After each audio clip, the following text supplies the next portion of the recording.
Hey guys, and welcome to your daily mobility flow. It's the first one of the week. We're going to make this happen. We're going to make this good. And we're going to start with pigeons. Let's open up your hips after a weekend of yard work or maybe a weekend of just playing video games, whatever you do all the weekends. If your weekends are even different with quarantine than they are normally. The weekends are the one day, 2 days that are still close to the same for me. Yard work, getting weird tan lines, that kind of stuff. All right, let's switch sides. Pigeon to the other side.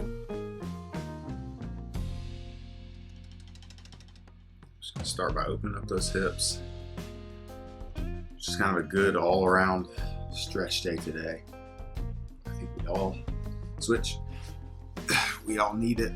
I know I've pretty much been sore all week this week. Literally. All week. Hamstrings or glutes or shoulders or something. Something has been sore every day this week. And that's not been very fun. I mean, it's felt productive, but not fun.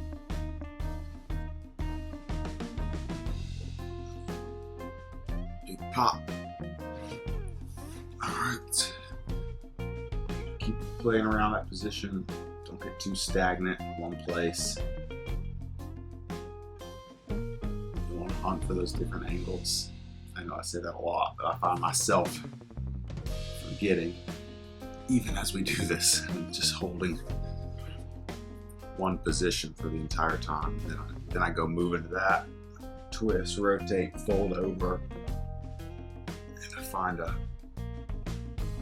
that corner where I really need to be sitting, stretching, camping out in that corner. All right, let's get one more per side, switch it up.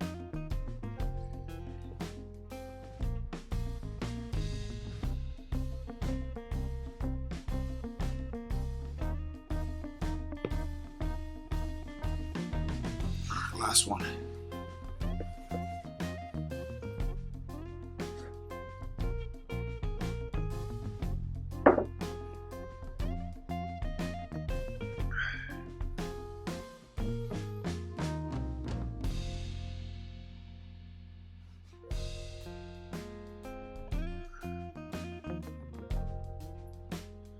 Good. All right, we're gonna get that straight out in front.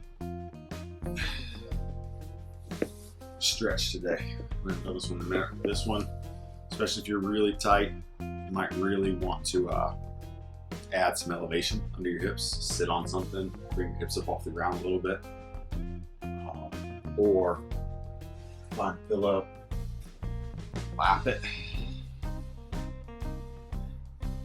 We're just gonna relax into this. We are gonna hold this one for maybe 2 minutes and just kind of work straight down. There's nowhere really to go in this stretch in terms of looking for different places, but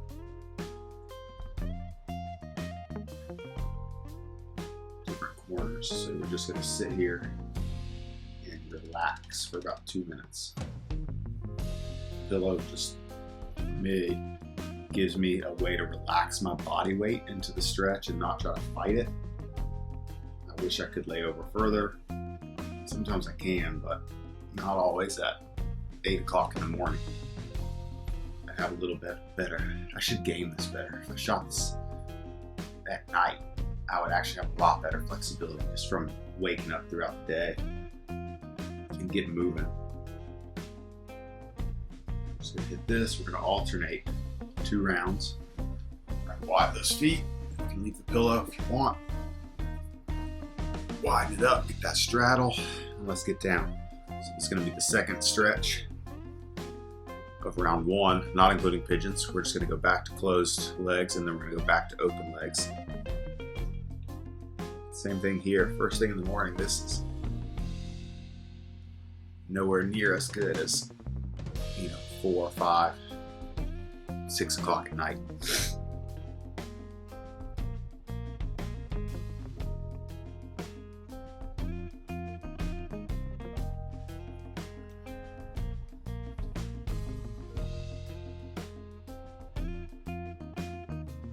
Just keep relaxing into it.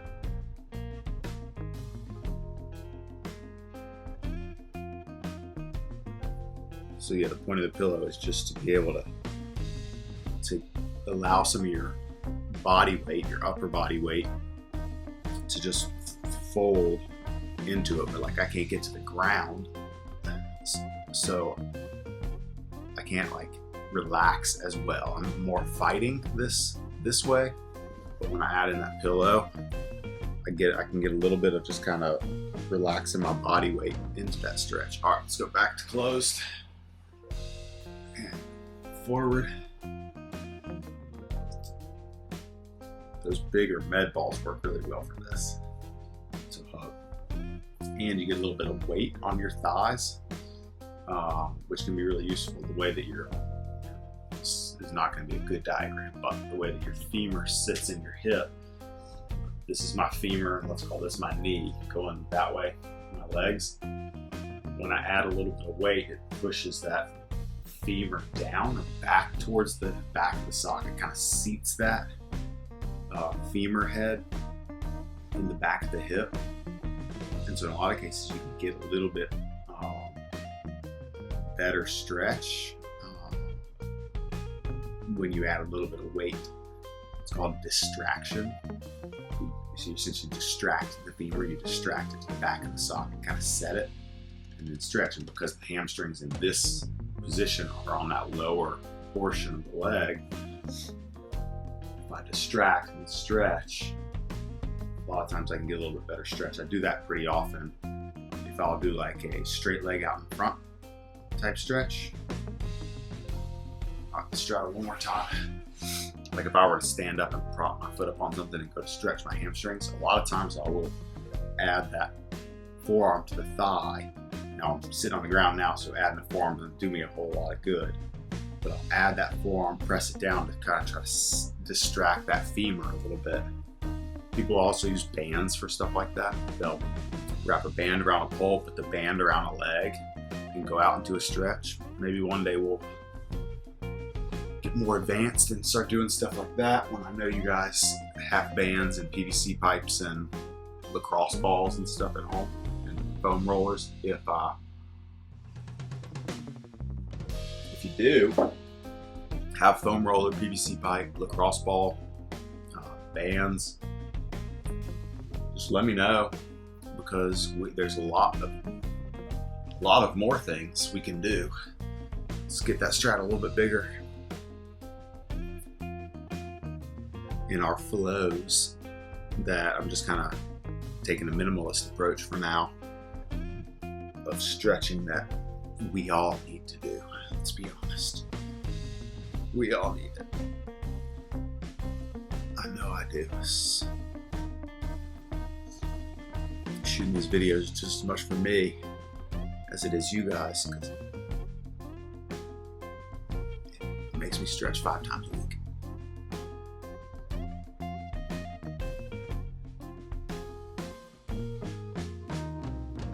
Alright, relax. Pull them away. Last one, we're going to hit your quads. Quads and hip flexors. So we're hitting that lunge, and we're going to add the foot. Again, this one's really well done with a hand on a wall here, or like a support system if you can't balance.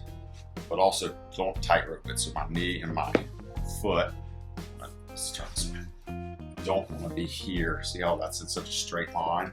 I have a really hard time balancing. I want to have a little bit of space in between my knee and my foot in terms of width, hip width.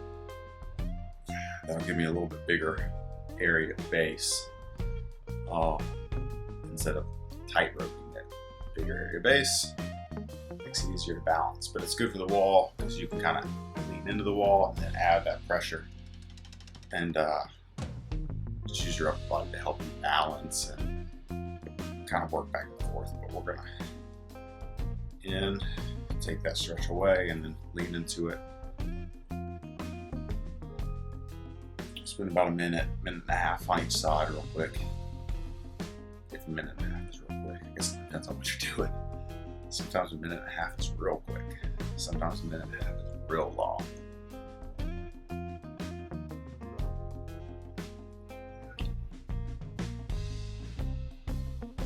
You can play around with your angles too. Like if I relieve some of my knee tension here, so tight, relieve, drop my hips in, you might be able to find a little bit bigger hip flexor stretch, or you can add a little bit more tension and go in and find a little bit more quad stretch.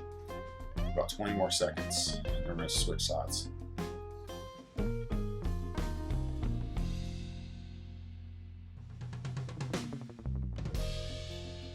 Okay, I don't know if that was 20 seconds or not, but let's switch legs.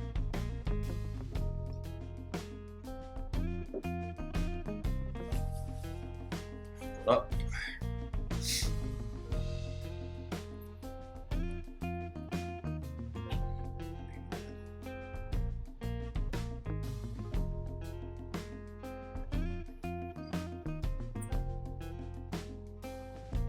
This felt like a good solid stretch to start the week. Hamstrings, quads, hips, like your 3 literal biggest muscle groups.